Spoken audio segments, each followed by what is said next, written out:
How to log into USAA Bank Online Banking.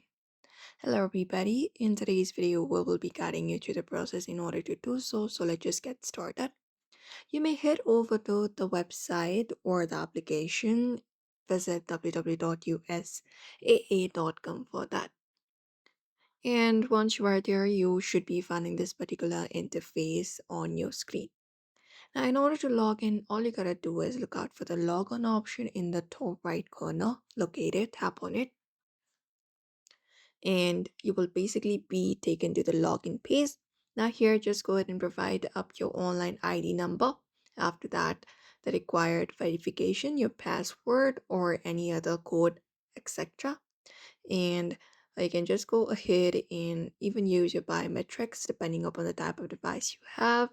And after you are recognized, you will be directly logged in into the USAA Bank Online Banking, and you may access the features of the app after you do so.